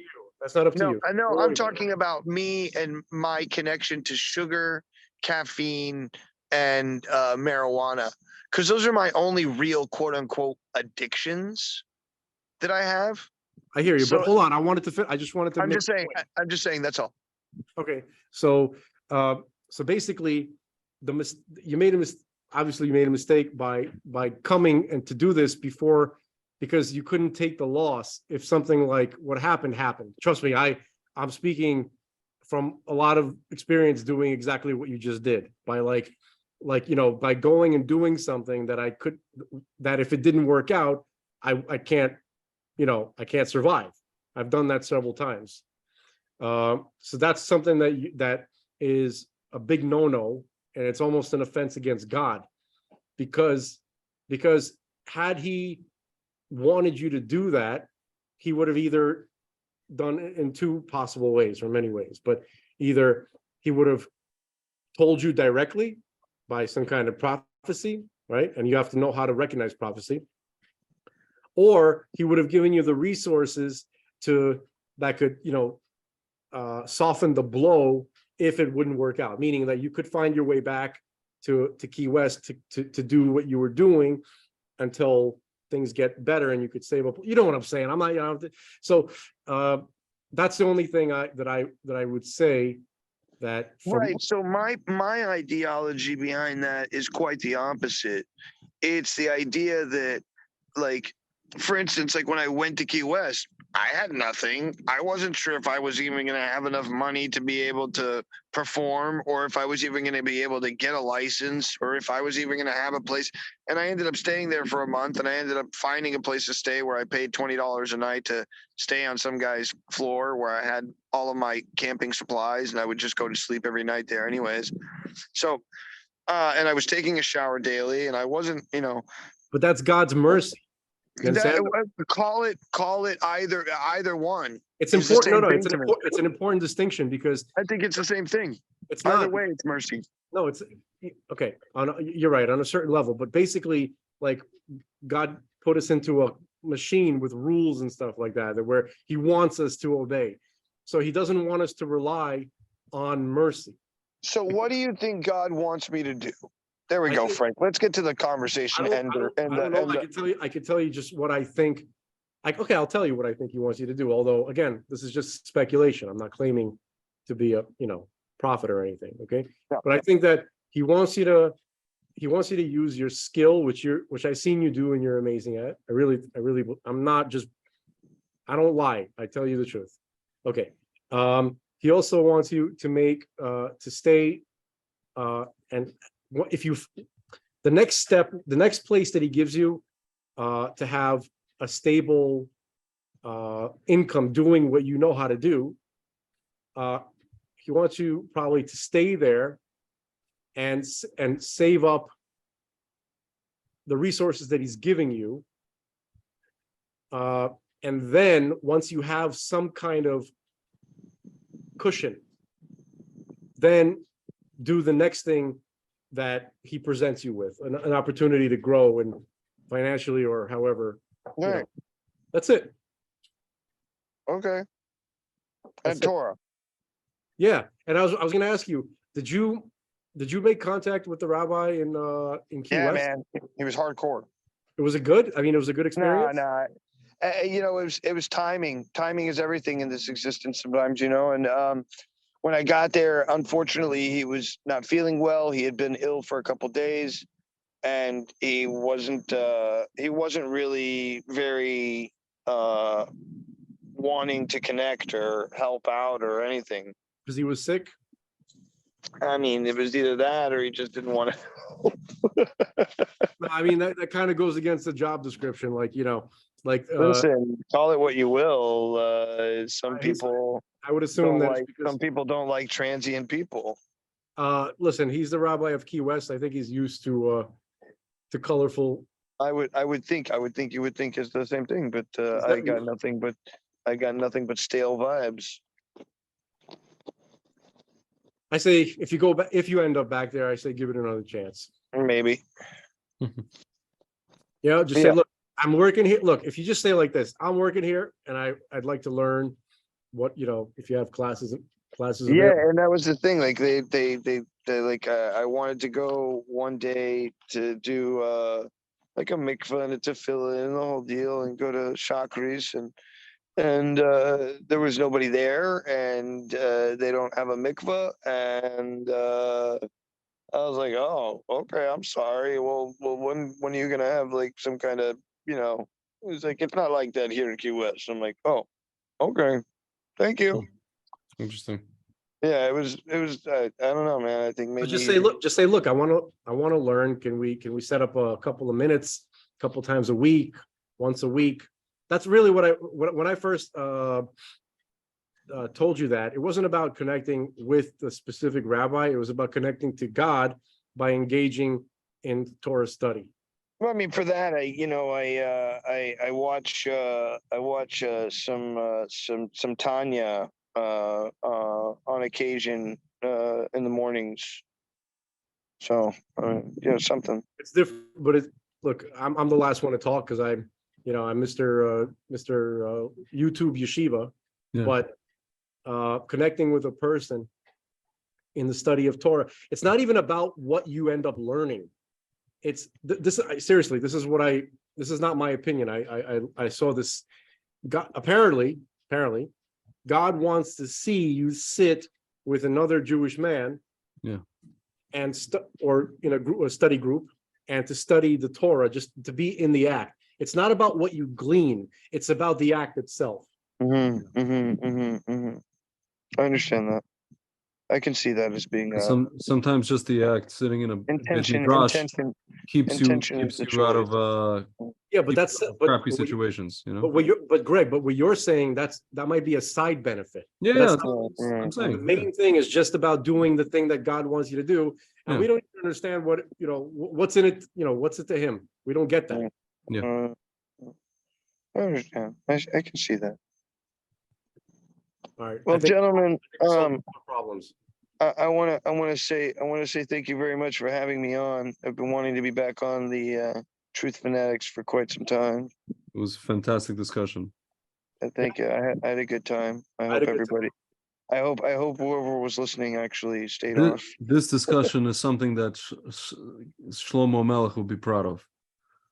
That'd be nice. Because what we really were talking about is what he wrote in Kohelet, in Ecclesiastes, really. I mean, the guy got everything there was to get, every woman, every piece of money, every piece of gold, everything, and then he wrote, it's all BS. Yep. In the end. And well, I mean, I don't know if I ever told you this. I wrote this had a weird moment in a DMT trip. And I saw this sea of souls. I've written this down, but it's a sea of soul. I see a sea of souls, and it looks as though there's a light that comes across. That's a spotlight, and wherever the spotlight is, these hands reach out to be chosen, and the ones that are chosen are placed on the shoreline of life, where the waves will constantly crash into them. And some people will build castles in the sand. Others will go into the forest and find wood to create fire, so the darkness isn't so dark. And others will carve the wood and go surfing. Surfing's the way to go. I mean, maybe, there's a bunch of different ways to go. I guess, which way do you want to be, right? Where do you want to be on the thing? I think all three of us are all in the forest making fires, trying to share the embers of our thoughts with people. Yeah, and then we go surfing. We go surfing. That's right.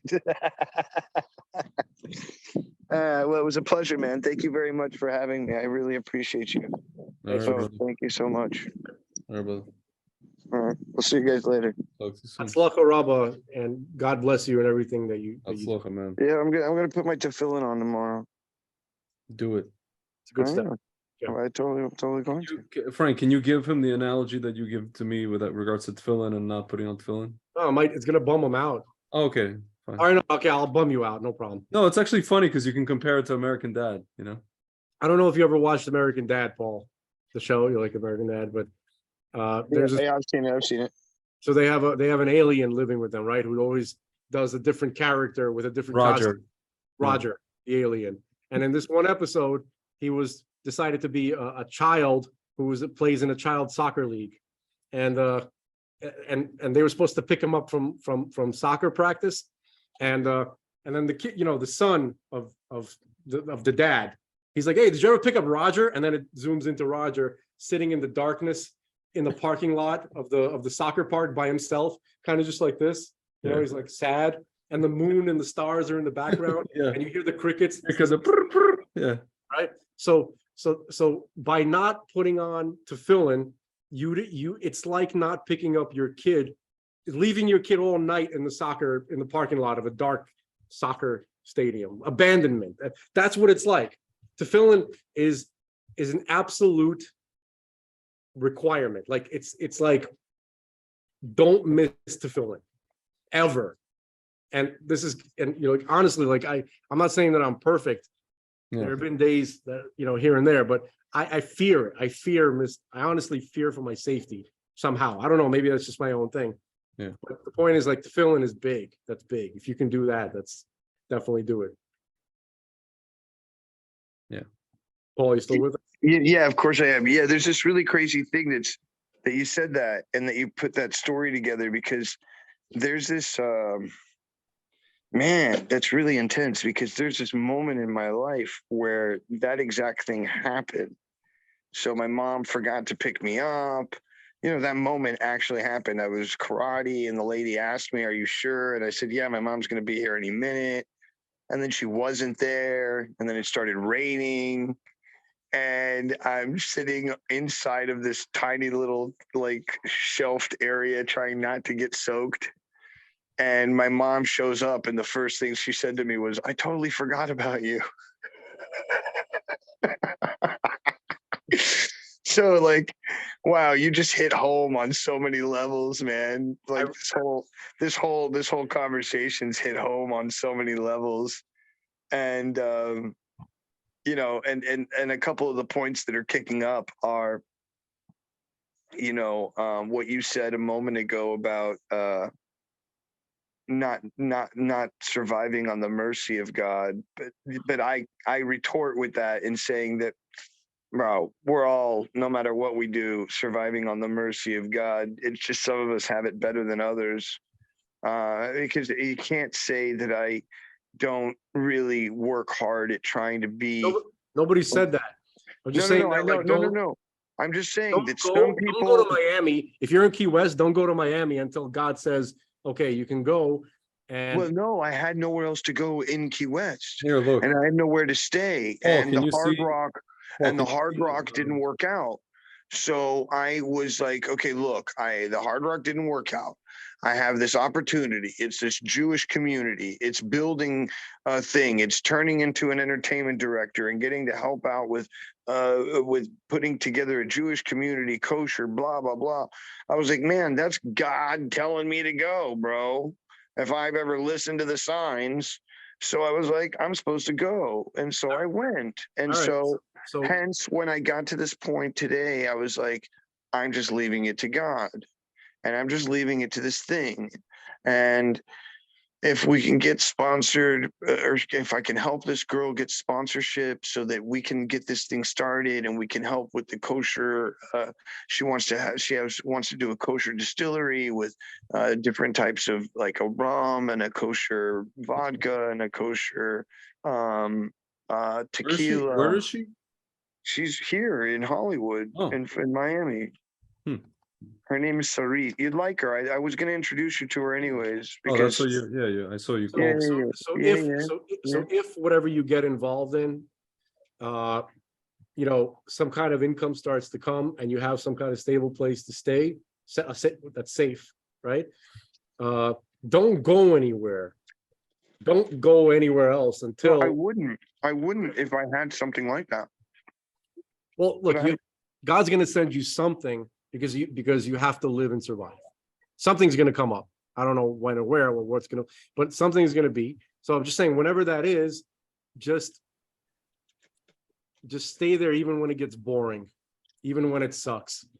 No doubt. That's basically it. Gentlemen, You were going to show Paul Roger the Alien. You were showing him. Gentlemen, you want to hear I something? promise you that the next time, this is my promise to you, sir. My promise to you is that the next time where I would normally have a quote unquote Paul's flip out, like I did with this beautiful location that I had where I was living on a ranch and I had the lake and like 2.5 acres to myself. It was really nice. The next time that I feel offended or whatever the thing is where I have a moment, I promise you the next time it happens, I won't do it, and I'll burn through it, and I'll stay and put my head down just for you. Good. Please, I beg you. Because that would be. Gentlemen, That seems to be a situation that, like, is unavoidable for. gentlemen, I've tried to avoid that situation. can I say something? It's Yeah. unavoidable. The last surviving Apollo 7 astronaut, Walter Cunningham, passed away at the age of 90 today. Oh.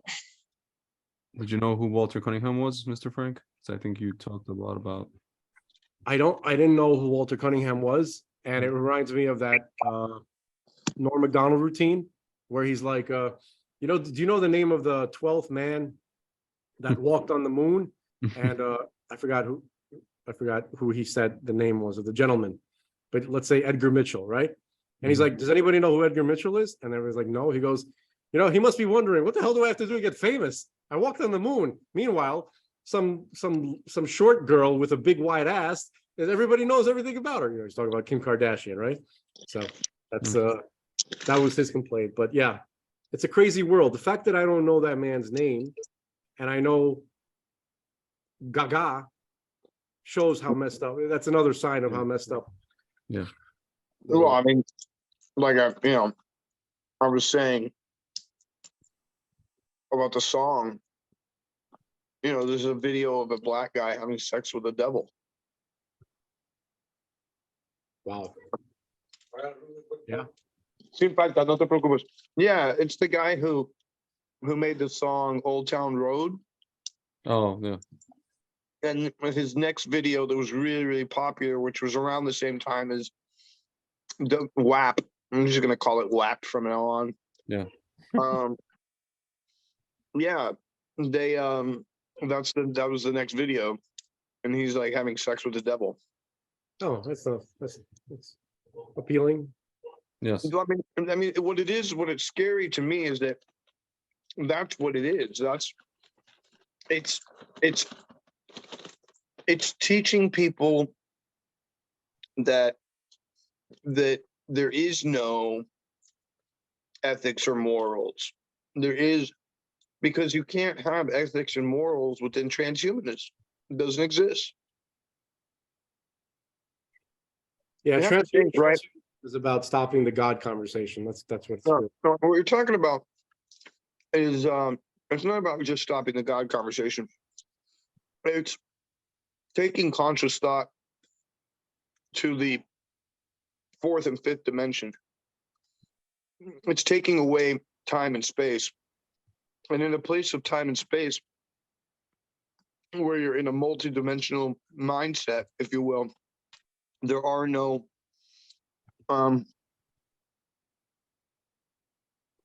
rights and wrongs anymore. It's just what works and what doesn't work. Well, again, okay. So when we are up in the upper realms, right, things are kind of more like what you're describing, right? Mm-hmm. But God created this place specifically to be a place where this world that we're living in, that we're working on while being here, is the end goal for God. So by not participating in it, that's a rebellion, Mm-hmm. which is what they're trying to do. I mean, when it comes to Gnostic fruitcakes, there's two modes. They're either ascetic or they're completely, into every possible, sin, right? Mm-hmm. Sexual, with eating, with everything, just to do everything that God doesn't want you to do. Like God said, okay, I want you to have sex, but it has to be like this. Like, no, we're going to do it like this. And we're not going to eat. We're not going to eat what you want. We're going to eat everything that you don't want us to eat. Okay. And when you don't want us to eat it. Mm-hmm. And then the other side is like, no, we're going to abstain from everything. We're going to fast, no sex whatsoever. It's the same thing. It's just the same rebellious coin. Like I said, fanaticism everywhere. Yeah. So remember the kid in the parking lot, and that kid, that's not tefillin. That's the metaphor. That's God. That's God. I get it. Yeah. Oh, I got it. Making me feel bad now. Yeah, good. Swimming it. Incidentally, the last man that walked on the moon was a gentleman by the name of Harrison Schmitt. That was his name, the 12th man on the moon. Oh. Yeah, a lot of people don't realize that we went to the moon a bunch of times. I know, it's bizarre. Yeah. By the way, you could, with a telescope, you could see stuff that they left behind. Yep, So yeah, I know. the whole lunar hoax thing is, No, I think the first one could have been, but the subsequent weren't. But I guess technically they could have launched some shit to the right. moon. And we still have to think about the Van Allen belt, which is an issue. I don't think it's an issue because we live on a flat Earth. Well, that's true. You're right. Joking. Don't flat Earth people, please just chill. Okay. So Well, they say the Um, only reason that they were able to make it the first time is that supposedly there's a hole or holes in the Van Allen belt at the North and South Pole. And it's easier for us to be able to get out. The thing is that there's engineers now that haven't been involved with it because obviously it's been so much time.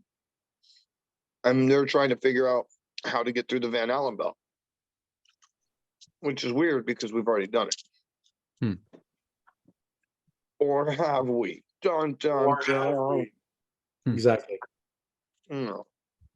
But listen, we got something called Tic Tacs in the news, right? It kind of makes the whole thing look very unappealing when you got Tic Tacs. Yeah. Listen, with our naval aviators, like literally. Well, just last month, there was 8 different cases where